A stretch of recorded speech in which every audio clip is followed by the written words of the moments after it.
Saludos, mis queridos Homo sapiens sapiens del pensamiento filosófico, profundo y digital. Bienvenidos a un nuevo episodio, el episodio número 14 de la tercera temporada de Filósofo Digital. Gracias a la comunidad que nos ve en YouTube en vivo, en TikTok, en Instagram. Hoy estoy muy contento porque tengo aquí a un nuevo gran amigo, Gracias, César, que viene con una cantidad de información súper interesante de lo que hace, de lo que ha sido su vida, su trayectoria, pues todo el trabajo que está haciendo en redes sociales. ¿Para qué? Para ayudarnos a nosotros los hombres. Por eso se llama energía masculina este episodio. Porque esa energía masculina que nosotros tenemos que empezar a canalizar.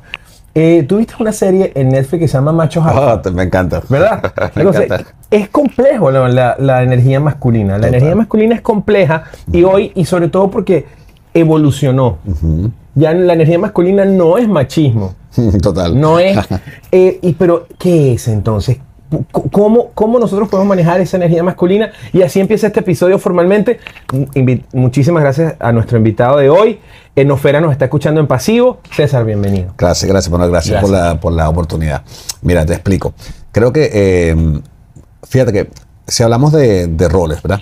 El rol del femenino, el rol de la mujer ha evolucionado.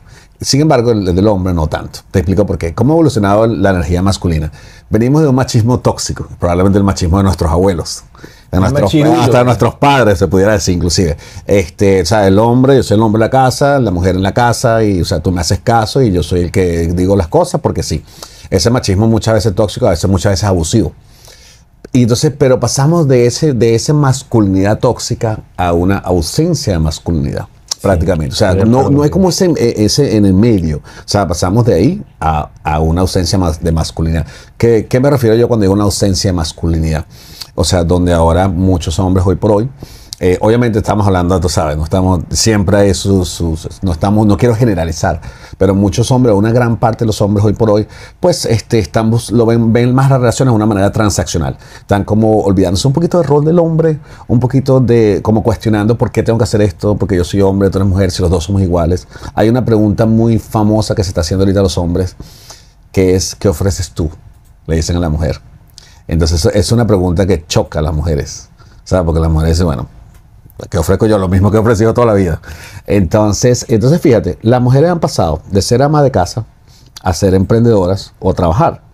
De hecho, y eso probablemente es otro tema que se puede hablar más, de hecho ahora, o sea, el nivel de mujeres que están capacitadas, tú lo ves porque tú eres profesor. O sea, creo que en muchas carreras ya hoy por hoy el porcentaje en college creo que son como 70-30 de mujeres graduándose. Entonces, eso trae una serie de cosas, o sea, distintas. La mujer está trabajando, la mujer está emprendiendo. El hombre sigue siendo prácticamente lo mismo, pero el hombre espera, o sea, no es que el hombre aumente su participación en el hogar. No es que el hombre aumente, bueno, porque ahora tú trabajas, entonces yo déjame ayudar más con la casa, ¿no? O sea, prácticamente sigue haciendo lo mismo y sigue exigiendo lo mismo. Entonces, claro, vemos esta distorsión donde Manuel ha llegado al punto donde entonces ya viene ese desgaste de parte de la mujer. Y eso, por eso que creo que es tan importante, o sea, ¿por qué es importante hablar de esto? No es por decir, mira, no, porque o sea, mucha gente a veces cree que no, es que le tira a los hombres, le tira a esa tierra, no.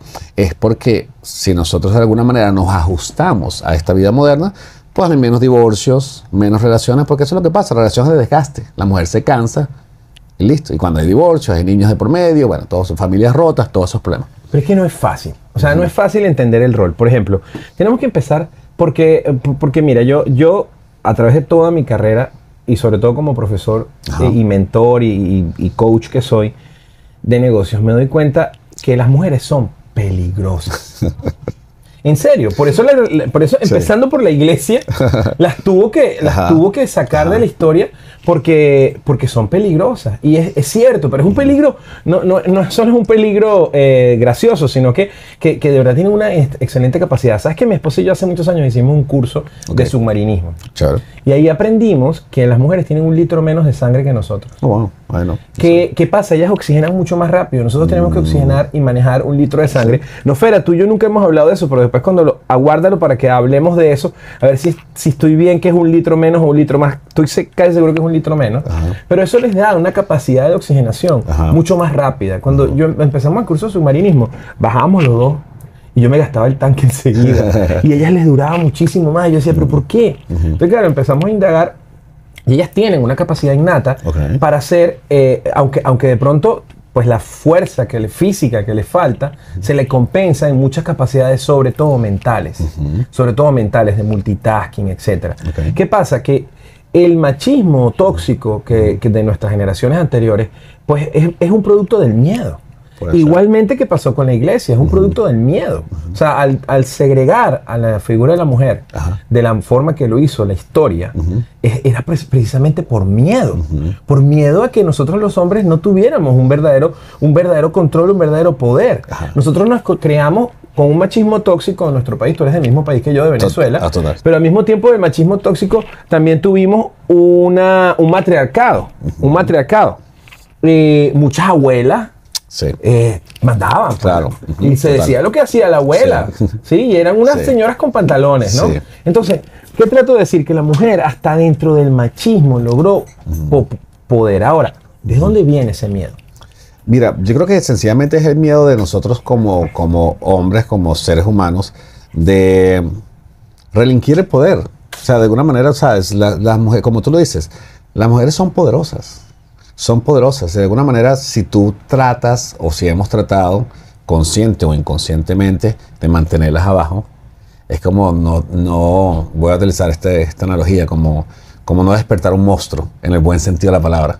O sea, porque creo que nosotros como hombres tenemos miedo que si yo la empodero, entonces esta mujer va a tomar un rol que me va a desplazar. Probablemente puede ser eso. Y acuérdate que también nosotros tenemos, quizás también es muy arraigado, de que nosotros, de alguna manera, los hombres, Manuel, nos sentimos muy dentro de nosotros reemplazables.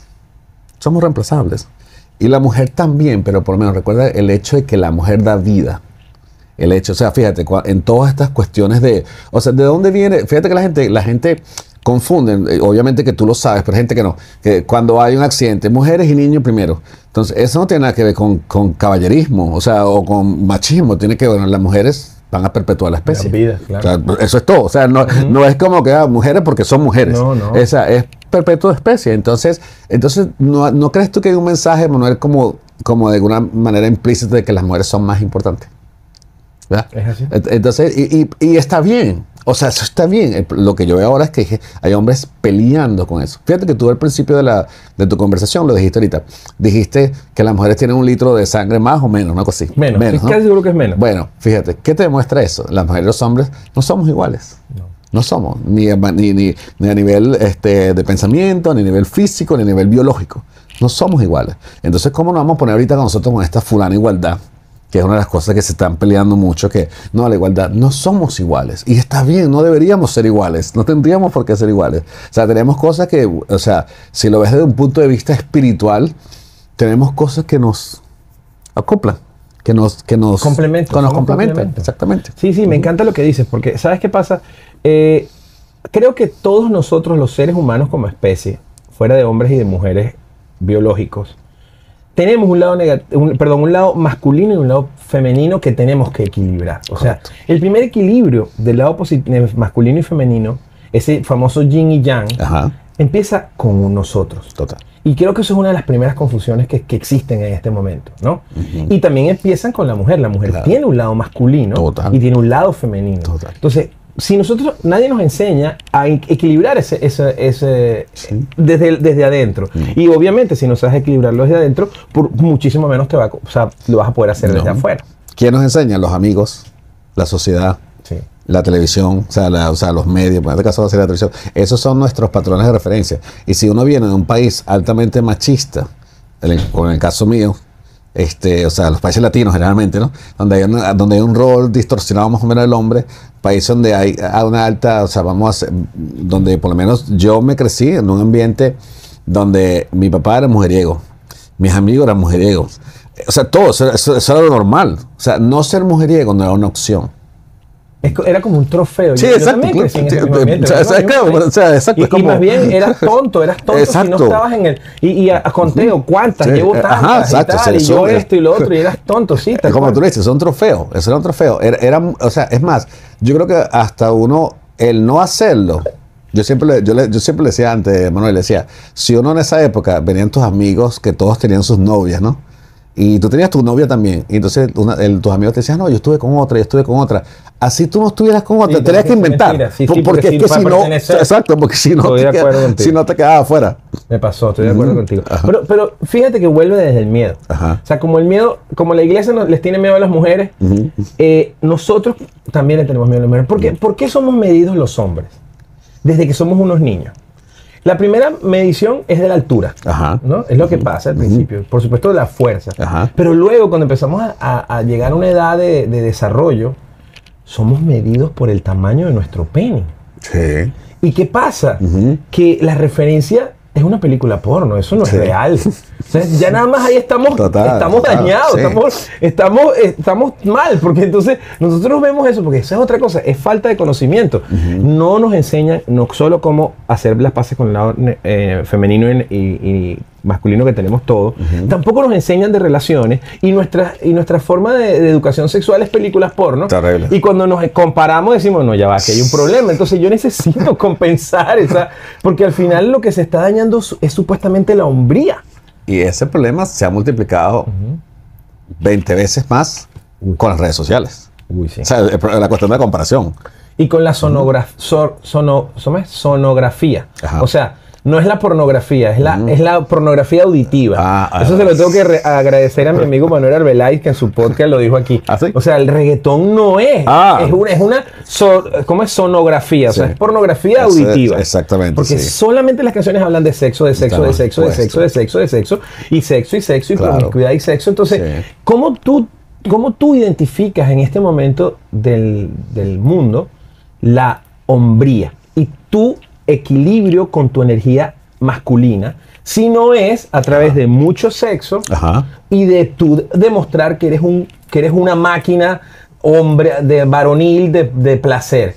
Cuando resulta que parece que es todo lo contrario. Yo crecí con unos grandes amigos que yo los quiero mucho a todos y les mando saludos, eran mis hermanos. Y tenían una gran competencia, y la verdad es que yo menos mal que decidí perder en la competencia. Pero yo tenía una gran competencia, compartían con mujeres, y tengo 100 y yo tengo tal, y yo llevo tantas y yo tanto y tantas en un día. Yo no estaba en esa competencia. Yo decidí, rápidamente, me declaro que perdí. Pero pasaron los años. Sí. Y en este momento, ninguno de ellos, o muy pocos, tiene una relación estable. Estoy seguro que están solos, muy probablemente.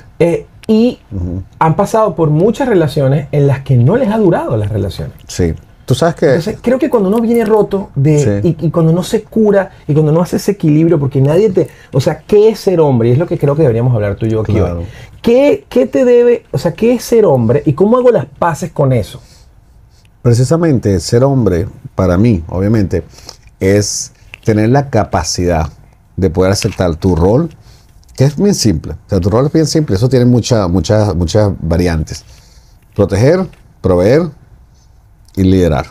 O sea, esas son las tres cosas. En función de relación. Bueno, inclusive en función de familia. O sea, de alguna manera, esas son las tres. Quizás la gente piensa, bueno, son muy simplistas, pero bueno, más o menos a grosso modo sería así. El hombre de hoy por hoy es tener esa capacidad de poder... O sea, de poder precisamente decir no a todas estas cosas que están pasando, el poder comprometerse, o sea, el poder, o sea, yo siempre digo, mira, valiente, o sea, no lo digo yo, lo dice mucha gente, o sea, valiente no solamente el que no es más hombre que monta más cacho, el que está con otras mujeres, o sea, ¿sabes qué es difícil decir que no? Es difícil decir que no, o sea, es bien difícil. Eso es virtuoso. O sea, yo creo que si entramos como en el área, más como tu área, Manuel, como la parte filosófica, es tener esa autodisciplina. O sea, como hombre. O sea, que tú creerías que la hombría no es algo que buscas afuera, sino es algo que tienes que determinar adentro. Porque tú dijiste, me puedes repetir, es liderar, proveer y cuidar. Pero el primero que tienes que liderar, proveer y cuidar no eres a ti. Total. Entonces, ¿no crees que a lo mejor el problema está ahí? Aquí lo estoy analizando contigo, ¿no? Que por supuesto es tu experticia, es tu área. Pero ¿no será que nosotros acostumbramos a buscar una hombría afuera, en donde todo el mundo está confundidísimos. Ni siquiera saben cómo es, nuestros padres no sabían, nuestros abuelos no sabían, y al final pues resulta que en esa búsqueda de mujeres lo que hay es un gran vacío, o lo que hay es una gran falta de identidad con tu lado masculino. Claro, porque es que nosotros los hombres de por sí somos muy frágiles, ¿no? Hemos recibido mucho rechazo desde pequeño, y eso está bien, o sea, porque eso también, o sea, como te digo, todos tenemos heridas. Lamentablemente, la forma como la mayoría de nosotros nos enseña a lidiar con eso es a través de la validación externa. ¿Cómo se valida un hombre? Con mujeres. O sea, el hombre se valida generalmente con dos cosas. O con fama, que puede ser fama, / dinero, ¿no? O con mujeres. O sea, esa es la validación externa. No estoy hablando que es lo correcto. Esa es la validación externa. Ahora, lo otro sería más un trabajo interno, ¿me entiendes? Más liderar, pero bueno, vamos a estar claros. Un pequeño porcentaje de hombres hace eso. Entonces, eso es por lo menos para ponerte en términos de negocio. Está el CEO de una compañía que esté en la bolsa de valores, ¿verdad? Y los números no están muy bien. No están rojos todavía, pero no están muy bien. ¿Cuál es el impacto inmediato para que esos números vayan a verde rapidito? ¿Qué es normalmente lo que hacen esos tipos? Vota gente. Un layoff, ¿eh? O sea, por eso sabemos que eso se ha comprobado. Que cortar gastos. Exacto. Sabemos que eso hay un montón de cosas malas que vienen de peso, pero ese es el efecto inmediato. Entonces, yo agarro eso y una vez mis números en mi cuenta balance va a mostrar positivo porque boté la mitad o un cuarto de mi fuerza laboral, ¿no? Ya, yo soy feliz, quedo como el CEO del año y voto toda esa gente, sin importar las consecuencias a largo plazo. Bueno, en el hombre yo me siento mal, no me siento bien como hombre yo, déjame meterme con una mujer para que me suba. El problema con eso es que no dura para todo el tiempo. Que es dopamina instantánea. Exacto, me sube por un ratico, después me va a subir, después necesito otra. Y después entonces viene el alcohol y después viene otras cosas que otra. necesito. Pero es porque no nos enseñan a... ¿Y qué opinas de esto? Y si no tenemos que empezar ecualizando nuestro lado masculino, sino que deberíamos empezar ecualizando el femenino, porque muchos hombres, sobre todo en nosotros que crecimos en un país de mucha crítica y que siempre o sea, nuestros chalequeos es, ay, mira, ¿sabes? Total. Y o sea, vienes escapando de ser gay. Sí. Sí, vienes escapando de eso. Tienes que demostrarlo públicamente. Y en algún momento de la vida de todo el mundo que no lo quiera reconocer, sobre todo cuando uno es muy joven, llega un momento de confusión. Claro. Porque creo que es hormonal. Eso debe estar científico. Nofera nos dirá cuando venga, es científico. Y creo que pasa en todos lados. Pero si en ese momento no hay una forma de que nosotros podamos equilibrar ese lado femenino, que por supuesto normalmente es de las madres, que en nuestros países casi en la mayoría de los casos es la única figura que uno tiene, porque el padre nunca está, casi nunca está. Entonces tienes una figura femenina que te ha acompañado toda la vida, que es tu lado femenino. El lado masculino no lo tienes bien arraigado, porque el padre pues está en su propio proceso, porque se identificó con su propia masculinidad. Total. Y entonces de ahí viene la confusión. ¿Cómo equilibrar el lado femenino para entonces empezar a equilibrar el lado masculino desde adentro? Bueno, ¿sabes qué? Fíjate que yo tengo un poquito tendría una forma de explicarlo distinto. O sea, generalmente, si entramos en materia de energías, generalmente nosotros como hombres deberíamos tener, a pesar de que no hay una regla, como quien dice, exacta, deberíamos tener mayor porcentaje de energía masculina y un porcentaje de energía femenina. Como tú lo dijiste al principio, todos necesitamos, o sea, todos. De hecho, esa energía femenina, hay gente que no le gusta esa palabra, pero vamos a poner ese yang, por decirlo así, es lo que nos hace a nosotros ser empáticos como hombres. Es lo que nos hace a sentarnos con una mujer, mira, ¿qué te pasa con tu pareja, con tu esposa? Vamos a buscar una solución. Es lo que te hace conectarte de alguna manera emocional, ¿no? Y las mujeres también tienen, por su contraparte, tienen el otro lado. Entonces yo creo que lo que tenemos que reconciliar esa energía, porque lo que pasa es que muchas veces está distorsionada. O tenemos mucha masculina, que nos da, tú sabes, mujeriego, agresividad, o tenemos mucha femenina. Entonces mucha femenina es que prácticamente son esos hombres que está pasando mucho hoy por hoy, Manuel, que es que están, o sea, que no buscan una esposa, sino es que buscan una mamá. Y tú mencionaste algo importante.Nosotros tenemos una figura materna muy fuerte. Nosotros los hispanos tenemos o sea, porque para nosotros la mamá lo puede todo. Entonces, ¿qué es lo que pasa? Yo salgo de mi casa, mi mamá lo puede todo, nunca la escuché quejándose. O sea, por lo menos no con mi papá. Entonces agarro, cuando yo esté con mi esposa, yo espero lo mismo. Y entonces cuando mi esposa empieza, estamos en otros tiempos, y ella empieza a reclamar, a pelear, a sentirse inconforme, yo voy a decir, pero yo nunca vi a mi mamá que pelean, o sea, inconscientemente lo va a decir. Entonces eso es una de las cosas que está pasando y que va a seguir pasando. Creo que tenemos que encontrar ese balance entre energías. Mira lo que estoy pensando, a ver si estoy bien y me corrige si no. Yo creo que los hombres más mujeriegos son los que menos energía masculina tienen. Ajá, sí, puede ser. Y le temen a la femenina que tienen dentro de ellos y por eso salen a validar afuera lo que no pueden adentro. Claro. O sea, salen a buscar afuera esa compensación social porque se sienten mucho más mujer que hombres. Bueno, si te pones a ver. Porque el verdadero hombre no necnecita validar. Cuando tú verdaderamente tienes algo, no necesitas validarlo. Dime tú, si yo te digo a ti, te digo, ¿tú sabes qué? Tú no sabes absolutamente nada de filosofía. ¿Tú te pondrías bravo? No. Te ríes, si acaso. Tú sabes quién eres, ¿verdad? Pero si te digo algo que de repente, o sea, tú quieres hacer algo que tú sabes que todos tenemos nuestras cositas que... Entonces, por lo menos, atando eso a tu punto, es claro, quizás esos hombres buscando esa validación son las personas más vulnerables del mundo, porque tienen un miedo interno que están vulnerables, entonces para eso buscan eso. Y si te pones a ver vulnerabilidad, entonces estamos hablando que es bastante femenino. Exacto. Para mí los más femeninos, es más, y es muy probable que venga de que nadie les enseñó a ser hombre. O sea, soy hombre. Ahí está, veo que soy hombre. ¿No? Ahí lo veo cuando me baño. No tenemos... Pero, ¿qué es ser hombre? Nadie me enseñó. No tenemos a lo mejor si nosotros vamos un poco más allá de esa figura, pues conseguimos un padre ausente que no les enseñó a ser hombre. La madre no sabe enseñar a un niño a ser hombre. Entonces, ¿quién me enseña a ser hombre? Pues no me siento hombre, me siento más identificado con mi madre y para que no me tachen de gay tengo que ir a demostrarlo. Claro. Y esa confusión que puede ser normal, pues automáticamente se vuelve un trauma. Total. Y no entiendo que tengo que compensar. Sí. Y después viene esta parte de Disney y de las películas que terminan de confundir, ¿no? El control de la natalidad a través del marketing de la diversidad de sexos, ¿no? Sí, o sea, ya eso llega a complicar más un tema que ya de por sí era complicado. A complicarlo más. Es un tema. Entonces, en resumen, si tú tendrías que definir ahora, ya vamos a esperar que Nofera nos escuche, pero si tú tendrías que definir ahora, en tu experiencia, porque también hay otra cosa que he aprendido aquí en Filósofo Digital y lo comparto, ¿no? No estamos rotos, estamos en proceso. Total. Y como somos tan cuestionados, a veces pensamos que estamos rotos. O sea, aquel que no tiene la novia de chiquito o que pues las mujeres no lo buscan como deben buscarlo o que no tiene la colección de mujeres que debería tener, automáticamente siente que está roto. Y pasa toda su vida asumiendo que está roto. Y resulta que está en proceso. Total. O sea, hay gente que se enamora muy joven, hay gente que no pasa, hay gente que no... Es un proceso. Y así uno ha sido varias versiones de hombre. A tu edad, con tu experiencia, que tienes ya años trabajando el tema de relaciones por lo que te pasó, que ahorita nos vas a contar.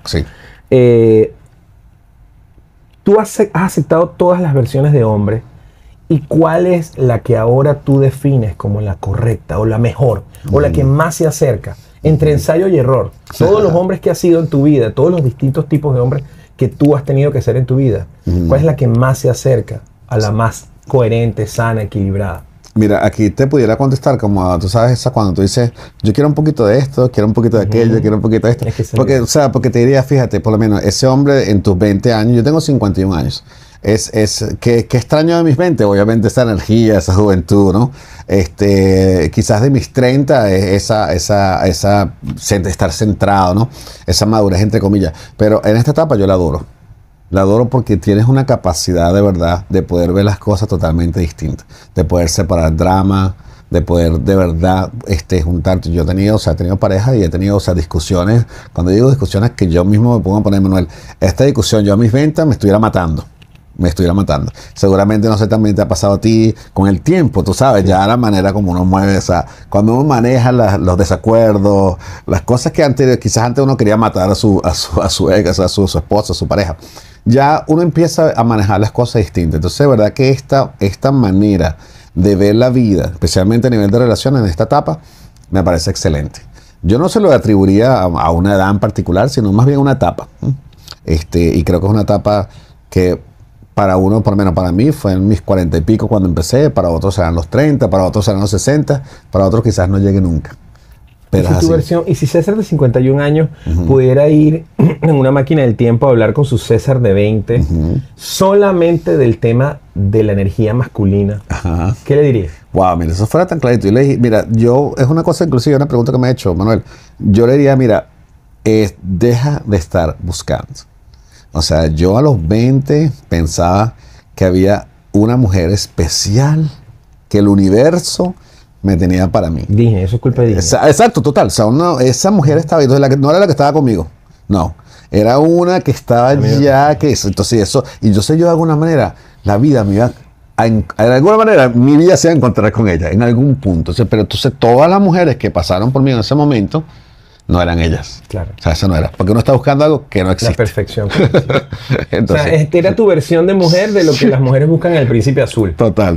Yo le El Príncipe Azul y... Yo le diría, mira, la mujer que tú estás buscando está ahí al lado tuyo. Esa es la que está presente. Y listo. Me encanta lo que dices, me encanta. César, ahora cuéntame, ¿por qué decidiste comenzar este proyecto de hablar abiertamente de tus relaciones de pareja y de cómo mejorarlas? ¿Por qué? O sea, ¿qué pasó? Porque tú eres experto en negocios. Estuvimos hablando fuera de cámara y en realidad eres experto en negocios, eres experto en múltiples negocios, has trabajado muchísimo en esa área.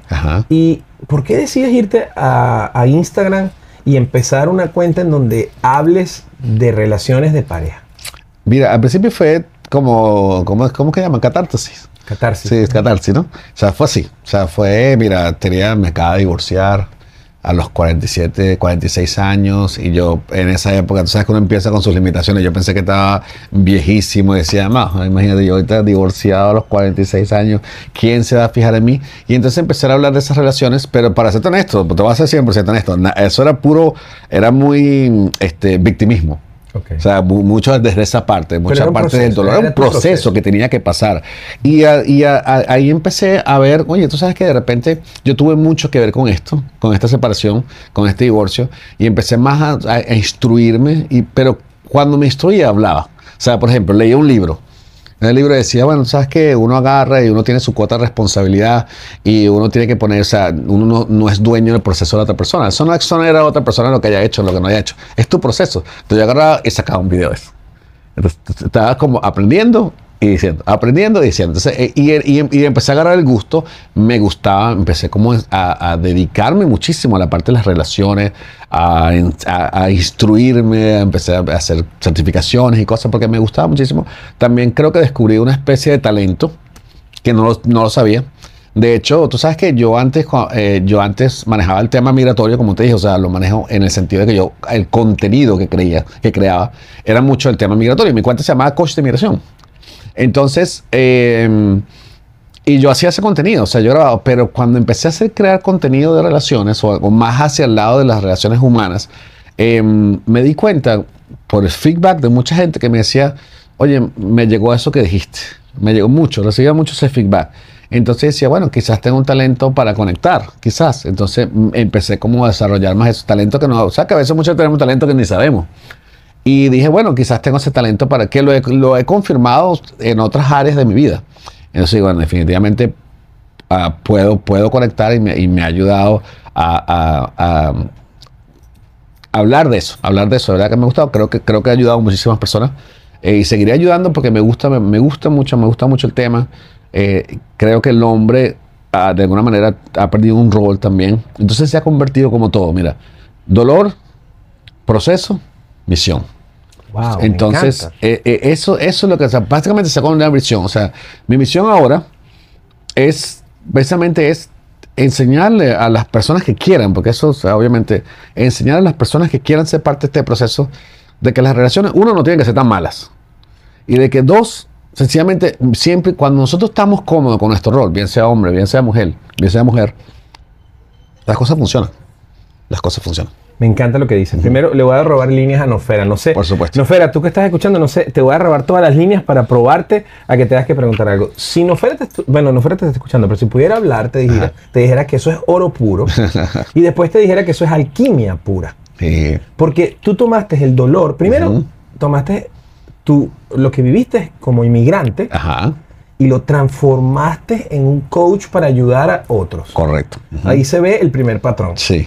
El segundo patrón es que tomaste el dolor de la separación, que siempre es doloroso, y mientras otros se refugian en drogas, alcohol y cualquier otra cosa, tú tomaste una cuenta de Instagram y empezaste a compartir ese dolor y empezaste a nutrir. O sea que de verdad eres un alquimista, desde el punto de vista de lo que ahora yo he entendido con este proceso de filósofo digital, que por cierto, yo no soy el filósofo digital. Yo tuve como que la conexión con el Wi-Fi cósmico de empezar este movimiento. Excelente. Pero tú eres un filósofo digital también. Bueno, ¿por qué? Como Sandra, que está ahí, le mandamos un beso. ¿Por qué? Porque tú estás tomando la era digital, las herramientas digitales, para incentivar a las personas a profundizar un tema tan importante, hacerse preguntas acerca de la relación. Y lo acabas de decir, si tú no tienes una buena relación contigo mismo, si tú no te conoces, si tú no te entiendes que te costó muchísimos años llegar a esa conclusión y tú ahora lo compartes en tus redes, tú no vas a poder tener una relación sana. Total. Estás esperando la persona perfecta y no existe la persona perfecta porque tú tampoco eres perfecto, no somos perfectos. Correcto. Y más bien es bonito porque es desde las imperfecciones donde la gente tiene que aprender a trabajar, ¿no? Y de verdad que me encanta lo que estás haciendo, de verdad, porque creo que hace mucha falta más reflexión, más filosofía. ¿Qué es la filosofía? El arte de hacer preguntas. Claro. Entonces, hacerme preguntas, ¿por qué me pasa esto a mí? ¿Qué pude haber hecho distinto sin culpa? Sacando la culpa, sacando la razón, sacando esas tonterías, porque no hay máquina del tiempo. Total. ¿Qué puedo hacer yo? Y tú estás haciendo esta labor. Ahora, ¿cómo te has sentido? ¿Cuál ha sido el feedback que has tenido con las personas? ¿Crees que tu contenido y lo que has hecho ha ayudado a que las personas vean un poco adentro y puedan tomar mejores decisiones que las que tú tomaste? Claro que sí, fíjate que sí. Fíjate que he recibido mucho feedback en los talleres o cuando la gente me escribe por privado, donde definitivamente me han dicho, oye, mira, gracias porque me ayudaste a aclarar esto y esto. Yo siempre digo, no es lo que uno diga, no es que lo que uno dice es revelador, no. Sino que sencillamente a veces tiene que llegarte el mensaje, no sé si te ha pasado, Manuel, en el momento correcto. Siempre. O sea, alguien te lo ha dicho, por ahí hay un dicho que dice, lo que yo digo lo han dicho miles de personas antes, pero hay que repetirlo porque cuando lo dije nadie estaba escuchando. Entonces es así. A veces nosotros, los creadores de contenido, a veces nos ponemos muy exquisitos porque decimos, esto lo sabe todo el mundo. Y no, porque es que tú no sabes el día que le llega. Y de verdad que he hecho las cosas que para mí son mundanas o son cosas que son requete conocidas. Y fíjate, hay gente que me dice gracias. ¿Por qué? Porque le llegó en ese momento, en el mensaje, en el momento preciso donde esa mujer tenía un dolor o esa persona tenía un dolor en específico. Y yo digo, mira, Manuel, si tú puedes, mira qué bonito este trabajo. Si tú puedes, por lo menos por un minuto, hacer a una persona, a mí me ha pasado, en un minuto hacer a una persona feliz o olvidarse de su dolor. Haces un minuto, distraerla un minuto. O hacerla pensar, mira, quizás la culpa no fui yo. O las cosas no son tan malas. O lo que sea, replantearse el problema, como tú dices, con la pregunta. Así sea un minuto. Wow, eso es grande. Eso es grande. Eso es chévere. Entonces, eres profesor también. Total. ¿Crees que esa habilidad te ha ayudado en lo que haces? Pues sí, obviamente la parte didáctica. O sea, la parte didáctica, me gusta explicar las cosas, tengo esa tendencia a explicar las cosas, de decirlas. Me gusta siempre tratar de buscar fuentes, esa parte educativa me gusta mucho. Yo soy profesor de negocios y de marketing también, ¿no? Pero en realidad, para ser honesto, es más que todo el negocio. Es la parte que me gusta más. Y siempre me ha gustado los negocios, me gusta crear. Te quiero felicitar porque obviamente en un mundo hispano, en Estados Unidos, donde todo el mundo está buscando tener un negocio, porque aquí sabes que nosotros venimos mal programados. Nosotros no nos crían, nos programan. Total. Entonces venimos muy mal programados. Sí. Funcionamos con un Windows 98.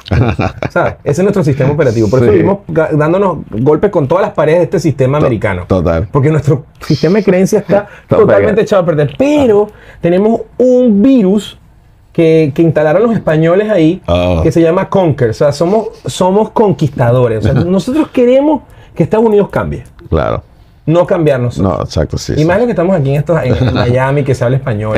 Total. ¿Por qué cuento eso? Porque todo el mundo sabe y quiere un negocio. Sí. Porque saben que los trabajos, o sea, trabajar duro, eso que nos enseñaban, tienes que trabajar duro. Sí. No es verdad, aquí en Estados Unidos tú no trabajas duro, tienes que trabajar inteligente. Sí, total. Si trabajas duro terminas cansado y nunca vas a pagar las cuentas. Claro. Porque el sistema está diseñado para que tú trabajando duro no lo logres. Tú tienes que trabajar inteligente. Sí. Y tienes para trabajar inteligente tienes que entender el sistema. Entonces, lo que te felicito es porque creo que te hubiera sido mucho más fácil hablar de negocios con tu experiencia, con todo lo que también me contaste tras cámaras o antes de cámaras. Pero decidiste abrir tu corazón, exponerte, porque como hombre una de las cosas que nos enseñan es los hombres no lloran, los hombres no se exponen, los hombres no se equivocan porque eso es debilidad. Sí, no sabe eso. Entonces que tú hayas abierto tu corazón y tu realidad y te hayas expuesto para lograr algo y que al mismo tiempo hayas tomado tu dolor para que sea transformador, pues habla muy bien de que hubiera sido más fácil hacer un negocio. Creo que tenemos que compartir experiencias, fíjate. Y aquí te voy a decir una cosa, hablando de negocios, ¿no? Tenemos que compartir, tú no sabes, a la gente le encantan las experiencias.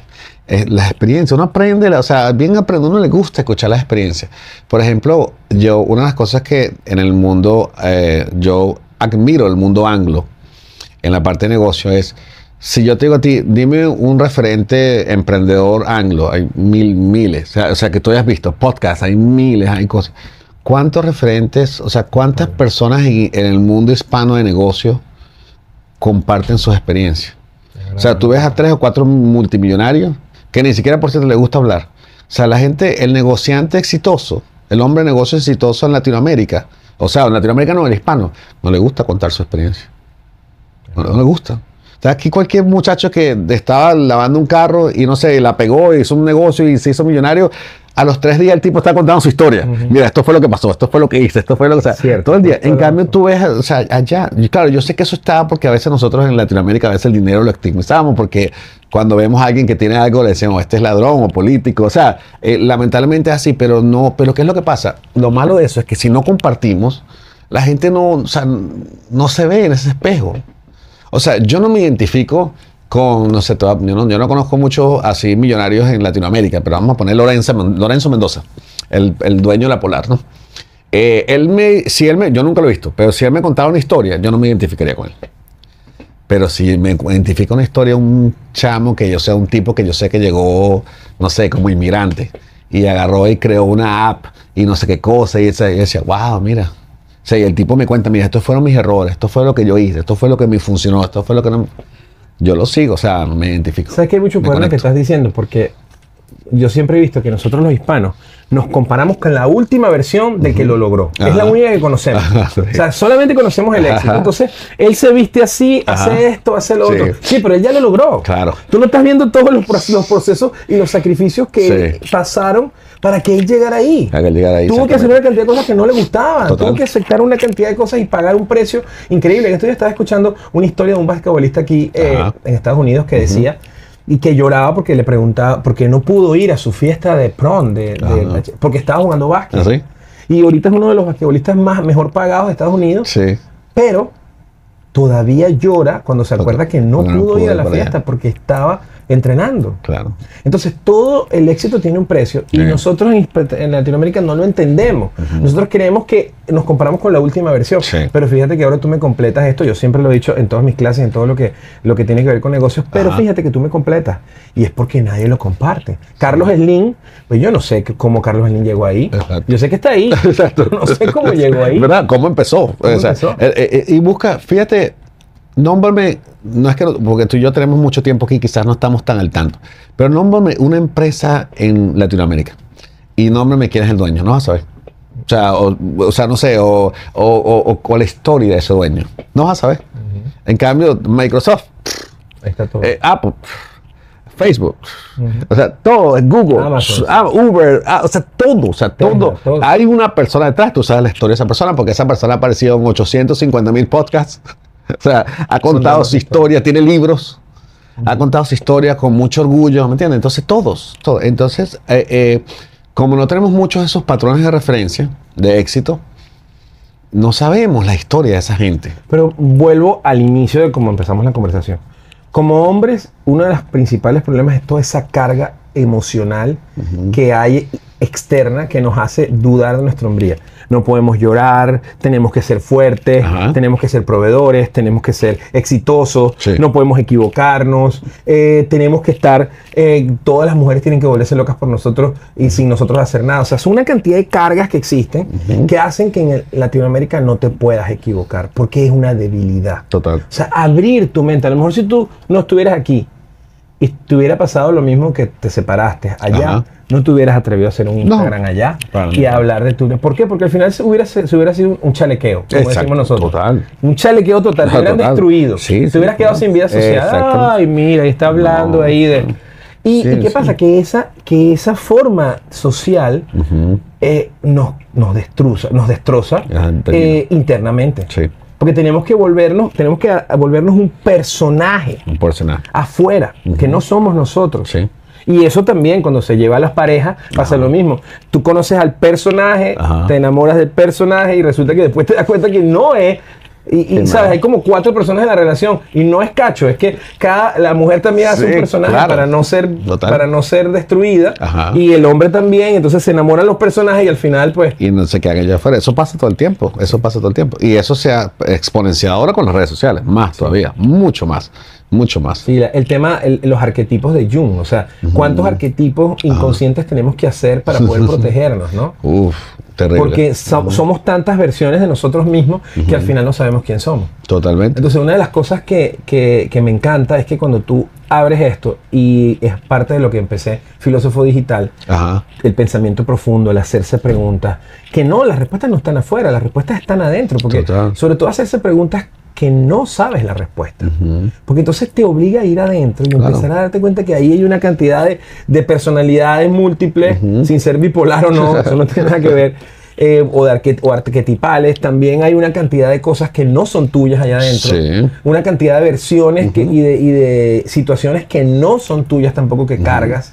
Así que es complejo. Las relaciones son complejas, los seres humanos es complejo. Súper, Manuel, y sabes que nosotros, eso tiene un nombre ahora que le están llamando. También todos estos arquetipos que estás hablando, ¿no? Ha hecho que muchas veces nosotros, para arreglar un problema, como requiere preguntas profundas, que poca gente se hace, porque requiere una retrospección pues, más fuerte, requiere una pausa en este mundo así, un break, así, una parada así y ver. Y poca gente lo hace. Entonces estamos acostumbrados a lo que llaman la tictoficación de la educación. ¿Qué significa eso? Yo me siento mal, ¿verdad? No me siento adecuado. Como todos nos podemos sentir en algún momento. Veo un TikTok o un reel de 1 minuto de tu psicólogo de favorito, o sea, porque todos tenemos uno. O sea, exacto, tu psicólogo, tu gurú, el que sea, o sea, el favorito. Sin menospreciar a esa persona, pero tú ves 1 minuto, ya me siento bien. Hasta mañana que me siento igual y entonces veo otro, o sea, entonces estamos acostumbrados, nos estamos acostumbrando, entonces no pasamos lo que tú estás diciendo, esas preguntas profundas. Tú lo sabes que para poder sanar eso, o sea, eso requiere, no lo vas a hacer con 1 minuto. Fíjate que la otra vez estaba escuchando algo que me dio mucha risa, cómo nosotros nos engañamos nuestro cerebro. Por ejemplo, yo me siento mal porque no hago ejercicio, ¿no? No he ido para hacer ejercicio. Entonces, ¿qué es lo que hago yo? ¿Es una indirecta? Sí. No. No se me hace. Yo lo hago. ¿Qué hago yo? Pero no se me nota. No, pero agarro y me pongo a ver un video de YouTube de rutinas. Entonces, y digo que el lunes voy a empezar. Entonces, ¿qué es lo que pasa? Yo me siento mal porque no estoy haciendo ejercicio, pero hoy me siento bien porque estoy viendo un video de YouTube de rutinas. No estoy haciendo ejercicio, pero de alguna manera engaño mi cerebro de que estoy haciendo algo. O sea, estoy haciendo algo ya voy a empezar, yo voy a hacer. Entonces mi cerebro ese día se va a sentir bien, yo me voy a sentir bien, está bien. Entonces, y así estamos con miles de cosas, ¿verdad? Amo, obviamente, el contenido, por eso o sea, tú lo sabes, nosotros vivimos de eso, ¿no? Todo lo demás, pero en algún momento, o sea, la gente tiene que tomar responsabilidad de su proceso. Este es el momento en donde doy las gracias a estas personas, a estos sponsors que nos apoyan y hacen posible este programa. El principal sponsor que tenemos, que es Power Up Podcast Channel, que nos dio la oportunidad en estos estudios en el Town Center de Weston, Florida. Tree of Life Financial Group, Tree of Life Media, parte de la familia de Tree of Life Financial Planning. y aliados con Woman Financial Planning Boutique y Olga, que es este espacio, este templo para mujeres. Hybrid Business Intelligence, esta nueva tecnología que ayuda a integrar inteligencia de negocio, inteligencia legal, inteligencia financiera. Quiero agradecer muchísimo a la gente de Alquimanue, un equipo bellísimo con el que estoy trabajando. Si estás viendo esto, muy pronto es posible que el episodio se haya dividido en partes y ya viene la siguiente parte.